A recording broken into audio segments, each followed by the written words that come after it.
The censorship of Reboot was bizarre. I'm very interested to know about how it was bizarre. Because how could it have, what would they be censoring even from Reboot? Reboot, it was more than just a cartoon. It was a technological breakthrough. The first fully computer animated TV series of the 90s, it broke ground with its multi-million-dollar budget and set the standard for computer-generated shows in the years. Can you imagine that? It was a multi-million-dollar budget. And if you look at it now, like looking back, you're like, dude, that shit was so scuffed. It was like so scuffed. Like the animation was giga scuffed. But then if you think about it, like now, anyone could do it. You know what I mean? In terms of like, you could just get like some models and then like you could make an animated series like that, right? Even like in a video game, you don't even need to like have any like modeling experience. You could like literally do it in a video game engine, right? Oh, by the way, Johnny, The Real Adventures of Johnny Quest. I saw that show. Also, Beast Wars was the goat, dude. Was it animation just scuffed?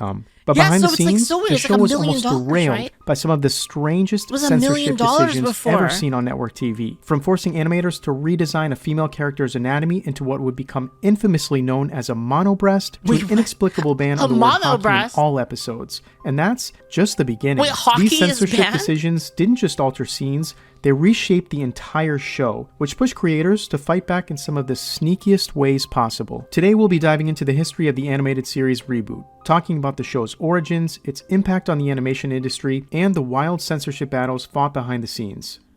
In the early 1990s, animated television was still heavily reliant on traditional hand-drawn techniques. While some shows like Tailspin began to experiment with blending 3D animation into their hand-drawn sequences, these early attempts were often plagued with errors that required frequent reworks. Ian Pearson, co-creator of Reboot, was determined to change the landscape, proving not only that a fully computer-generated series could be created, but also thrive in primetime television. Ian Pearson was no stranger to CG animation, and in the 1980s, Pearson and his co-creator Gavin Blair... That's so crazy how much technology has gone. I mean, look at that shit. Look at the shit that they're using. Isn't that crazy? That stuff was around like at that. It's not even like it's 100 years ago.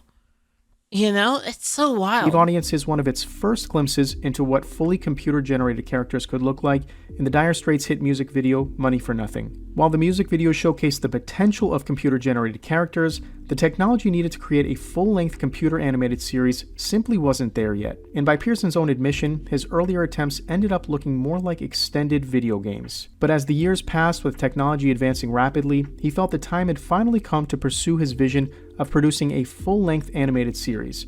A bold idea in an industry where it remained largely untested. At the time, big-budget films like Jurassic Park and The Lion King had started to incorporate... Oh man, the golden era, man. Those were like the good movies. You guys remember that? When they had movies that were like really good like that? Holy shit. 3D That's animation, crazy. But the costs were astronomical, and even brief scenes demanded countless hours of labor. For example, the iconic Jurassic Park, freaking Lion King, all of the Disney movies were really good. iconic stampede scene in The Lion King, which lasted only around 3 minutes, took over 3 years to complete. Given the staggering costs and technological demands, most studios were understandably hesitant, and Pearson and his team recognized that before pitching their vision, they had to first demonstrate that it was even possible to create such a show within the confines of a television budget. With the cost of the necessary computer equipment being so expensive at the time, Pearson couldn't afford to buy the technology outright and instead had to borrow computers to create a 2-minute demonstration. The proof of concept was funded by Limelight Productions, a company that soon after filed for Chapter 11 bankruptcy. Some speculate that the steep cost of so scuffed, but it was so hard to do before. Producing the Reboot demo may have played a role in its downfall. The demo eventually found its way into the hands of ABC Studios. While many were reluctant to invest in a project of this scale, Jenny Trias, president of ABC Children's Entertainment, embraced the challenge, stating, "Someone's got to start it, someone's got to take that risk." The first season of Reboot consisted of 13 episodes and reportedly cost the studio a staggering $10 million to produce. $10 million? While this may not seem like much by today's standards, with modern animated series like The Clone Wars costing $1 million per episode, and top voice actors earning up to $400,000 per show, back in the early 90s, it was more than double the budget of any other animated series on the air.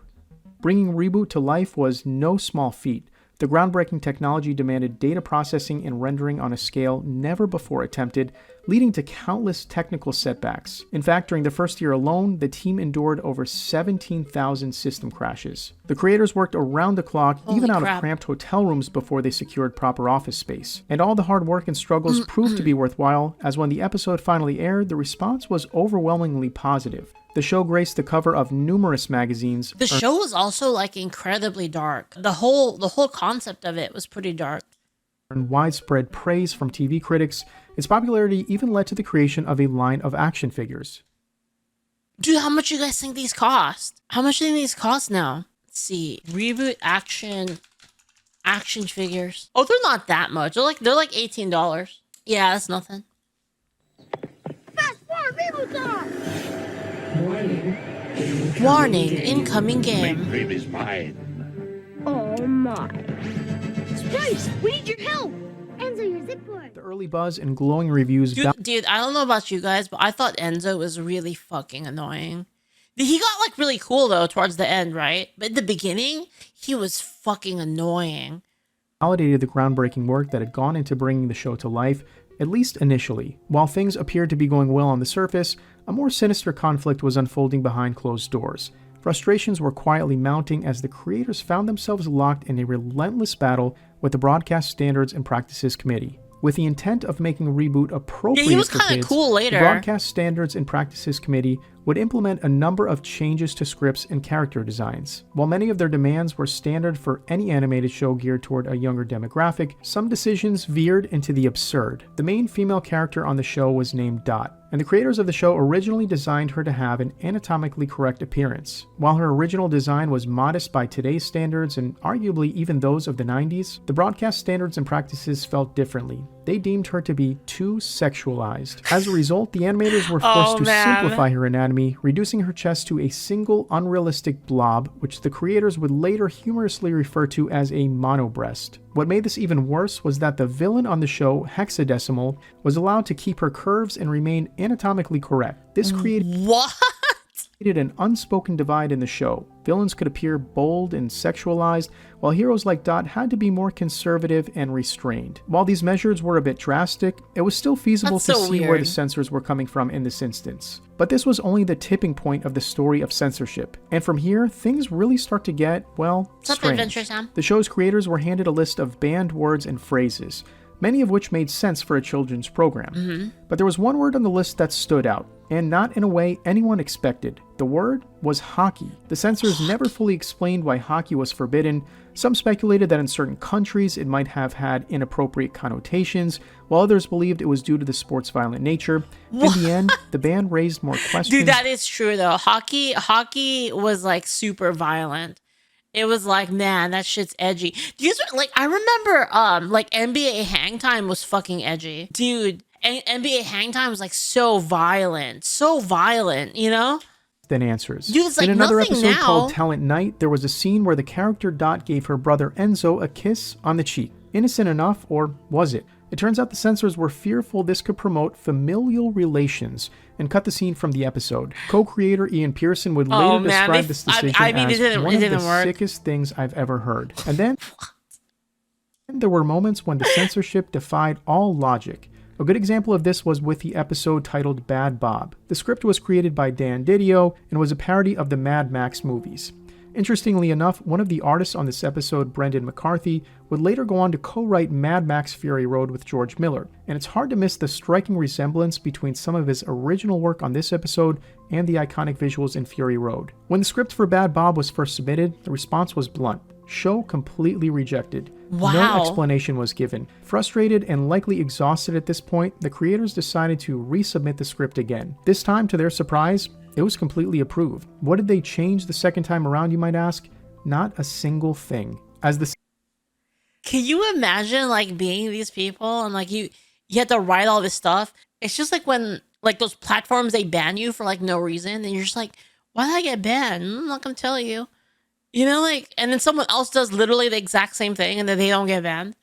Dude. Censorship grew more absurd, the creators' patience wore thin, and they started to fight back in some of the sneakiest ways possible. In an episode titled Web World Wars, the final episode that aired on ABC before the show was canceled on their network, there's a memorable line where a character yells, "It's the ABCs!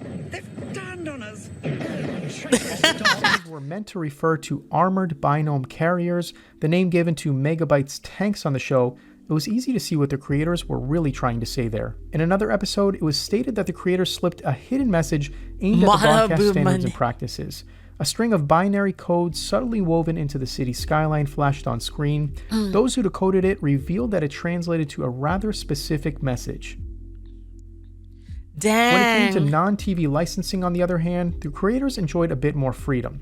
A PlayStation game was released with notably more violence and bolder themes. Trading cards depicted Dot with a more realistic figure and considerably more skin showing. And God, that looks so bad. The one on the right. The one on the right is like she's trying to look so sexy, but they just look so bad.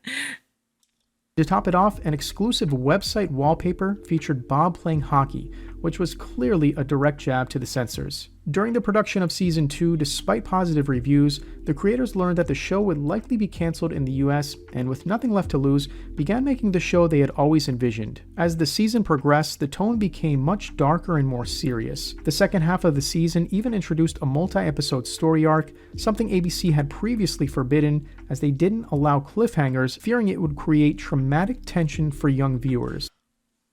They didn't want to have cliffhangers because it would traumatize people? Holy crap. That's so bad.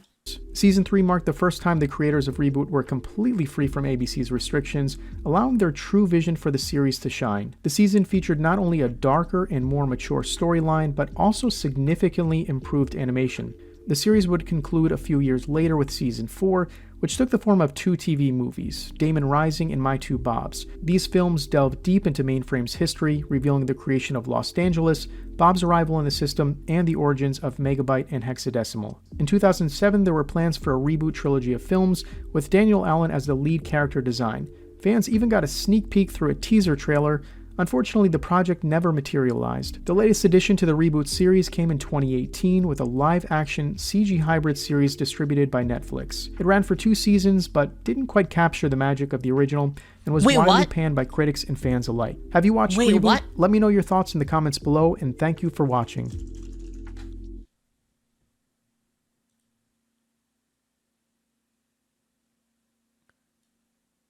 What is this video? What is this?